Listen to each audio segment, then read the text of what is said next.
What up, everybody? It's your boy Money Trades. I'm gonna take you guys through a brief setup that I took today in the market on oil. If you don't know, all I trade is crude oil. That's all I trade. I'm not looking to trade anything else but crude oil or soybean oil. But lately, soybean oil has just been moving crazy. But anyways, back to crude oil. So we did take a sell on crude oil at the top of the market. I never really have a direct bias when I'm in the market. I just wait for different main key levels to be broke. Then I determine where I'll pretty much enter into a trade and where I'll exit based off key levels. So my bias, I really never have a bias in the market when I'm trading. I only have a bias, like I said, when structure breaks. So this is considered one of my A plus setups. What I consider an A plus setup is something like this: a break of structure of either a 1 hour or a 4 hour low or high. So this one was a break of a 4 hour low. It was actually a false breakout at the top of the market. It was a fake out and it reversed. But I was anticipating something good to happen today because it's Monday. Sometimes you get good trades on Mondays. So anyways, I hopped in at the 3-minute fair value gap. However, I'm in the 5-minute fair value. I'm in a 5-minute time frame just because I like to look to see, okay, if I was to hop in on a 5-minute, if I was to wait for the 5-minute to happen, where would my next entry be, or where would my entry be instead of the 3-minute? So typically, I like to wait in the 5-minute just to look, but I always use a 3-minute for my fair value gap, depending on really the risk reward factor. So the risk on this was about 22 points, I believe. I'm not I totally forgot when I put the limit order in, but the reward was well worth the reward because I knew it was a 4-hour liquidity level at the bottom, and there was a 1 hour fair value gap on the buy side that I can hop out once price push into that area. So that's where my take profit is at the 69.53 area, because that's a 1 hour fair value gap. So being that the market did push up last week, you never know what the market's going to do. You can anticipate what the market's going to do, but you don't know if the market's going to continue to push back up. If this trade right here could have been a retracement before it took back off to the upside, you don't know. So that's why you got to have your rules in place, have your risk factor in place, and just pretty much go what you feel based on what you're seeing. So keep in mind as well that this was, like I said, a break of a 4-hour structure and a 1 hour structure. And this same setup happened a week before last, but on the buy side. It was a 1 hour candle to the upside and a 4-hour candle to the upside as well, two highs. And I didn't like the way the trade looked because everything was too close. But when you learn from the trades that you miss or decide to take an L on, or at that moment take an L on, you always do better the next time around if you actually pay attention to your trades, as far as whether you win a trade, whether you lose a trade, whether you just watch a trade play out. Always journal, always take notes, always see what you could have done better or what you could have done to be able to profit on that trade. So that's what I did on this trade here. I noticed from the week before last that this was literally the same exact setup but opposite. So I said, oh no, there was really no hesitation on this trade as far as entry wise, because I felt comfortable. I felt confident in the setup. It was my A plus setup. As you see longer into the video, you will see that my drawdown was 2 points at the most. And my drawdown wouldn't have been 2 points if I would have used a 5-minute fair value gap instead, because when price pushes back down, then it pushes up one more time. All it did was push into the 5-minute fair value gap high. And if I was if I wanted to use that 5-minute fair value gap, then I would have been in a trade with no drawdown, just a straight smooth sale. But I'm not afraid of drawdown. Drawdown's not bad as long as I pretty much have my tolerance, my drawdown tolerance of what I'm willing to accept. So anyways, the trade, 3-minute fair value gap entry, break of structure, it's considered one of them textbook trades. One of those trades where it's like, okay, this is smooth selling. We did have a lot of highs to hit on the downside, a lot of lows to take out on the downside. So it was a point where I felt that price could potentially reverse. That's why I kept switching to the bigger time frames, like the 1 hour time frame, the 4 hour, because we have different lows at the bottom where price can literally just tap into that low and reverse back up. So that's why I kept switching time frames, just to see how it was reacting at these levels, at these larger time frame levels, 4 hour and 1 hour levels, to just determine, okay, what is the chances of this reversing back up. So if you don't know, by the way, looking at the 1 hour and the 4 hour levels, the lows and the highs, those are great exit points on trades. Exit points meaning those are great take profit points, where if you're using a 4 hour, 1 hour time frame, I'm telling you, they're butter. It's buttery. It's smooth selling. Like, you gonna get it easy on crude oil from high to low or low to high, or wherever, 1 hour to 4 hour, wherever the highs and lows are. If you base your exit, your take profit off those levels, it's gonna be a dub. Majority more than more. More than more. Majority more than less. It's gonna be a dub.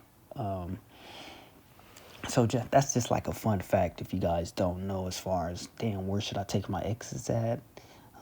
Where should I take my take profits at? Those are great levels to use.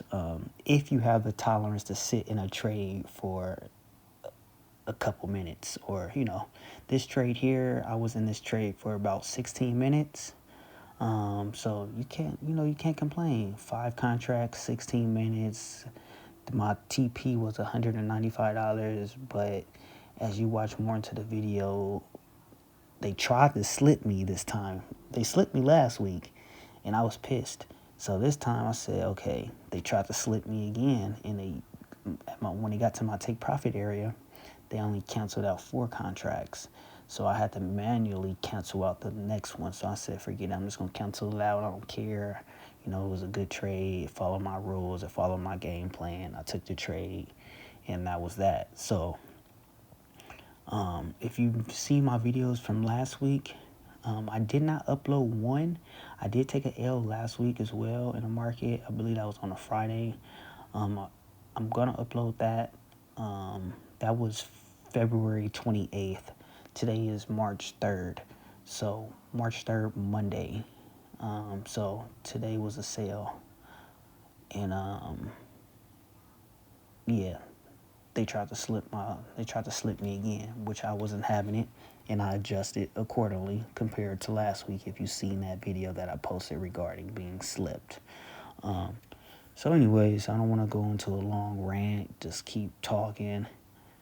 I'm gonna allow the trade to play out, and if you guys have any questions, if you guys, let me know which I could have done better, what you think you would have done, and let's go from there.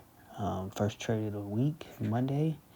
We still have 3 days left in our trading week, Tuesday, Thursday, and Friday. And, we hope for the best, but we never know. We're going to stay positive, we're going to stay patient, and we're going to keep waiting for our A-plus setups.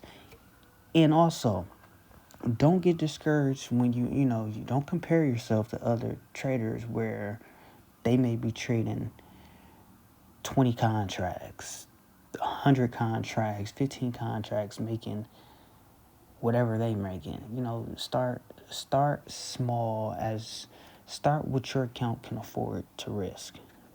I'm running 5 contracts. Keep in mind, I started running 8 contracts, but I took 3 losses last month. I took 4 trades last month. And I took 3 losses last month. So when I look at it in hindsight, to say I only traded 4 times last month, that was actually great.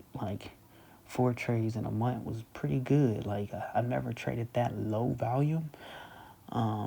So it's kind of new to me as far as less volume, but I noticed the less I trade, the more of my A+ setups happen. I'm literally only trading A+ setups. I'm not trying to trade anything else. If the setup is not an A+, I'm not taking it. If it's a B, I'm not taking it. It gotta be a perfect setup. Perfect. And what I've realized is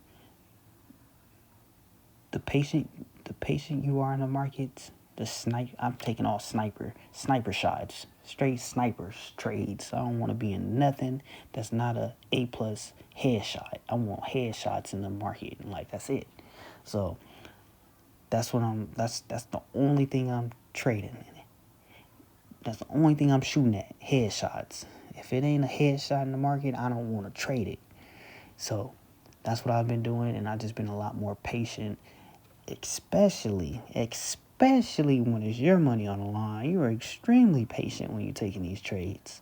I don't know about y'all, but I'm not just hopping in any trades with my money. You have to be patient. You just gotta, like a sniper's sitting there for hours waiting on a perfect shot.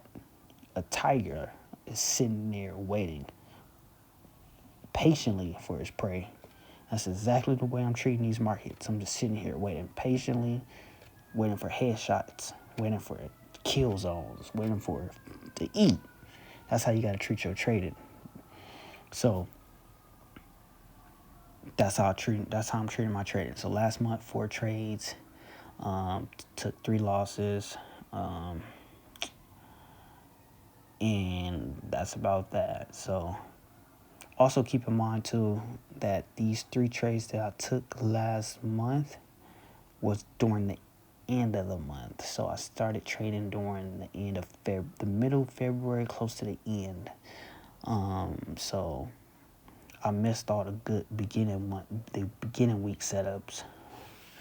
But yeah. So as you see, I put a price target at 25 points, 69, 67, because when price gets to 25 points, I normally put my stop loss right there. I move my stop loss to my 25 point area, because really 25 points is typically my 1-to-1 all day. I'll just have my take profit right there. But now I'm doing something a little bit different. I'm just putting my take profit at these major key levels, 1 hour fair value gaps, or lows or highs. Sometimes the liquidity level. But as soon as it gets to my 25 points, 1-to-1, I move my stop loss right above that, right below that, and I just let the trade play out to how it's going to play out. Only because for oil, I've noticed that once it pushes down a certain point, 25 points, 30 points, kind of like between 25 to 35 points, price will typically reverse. Not reverse too much, but it'll retrace back up to a fairly amount where mentally or visually you'll be like, damn, I could have just took my profit, waited for it to come back, and hop back in again. So just over the years, when just trading crude oil, I've just learned to just be like, okay, just be okay with the 25 points, between 25 to 30 point take profits. And if it continues to push down, then it pushes down. But as you see, I put two price targets. I put a 69, 67, 25 points, then the 69, 63, which is 30 points. So if it passes the 25 points, immediately stop loss right below that. Now, if it gets to the 69, 63 area, which is 30 points, I immediately move my stop from 66, pretty much 25 to 30. Then I won't move it again. That's it. So it helps you catch runners, and it helps you, just helps you stay more, helps me stay more like in profit, I will say. You see, immediately I moved it. I don't care. I immediately moved it. If it retraces, it retraces. Once it broke past that 30 points, I immediately removed it again. I'm like, okay, let me move that right to the 30, and there we go. Then right here, the trade slipped me. It only took 4 when it should have took all 5. Look, as soon as it did that, I said, oh no, you're not finna do me like you did me last week. Let me just go ahead and close this out. So I did close the trade for $180.80. Yeah, thanks for watching.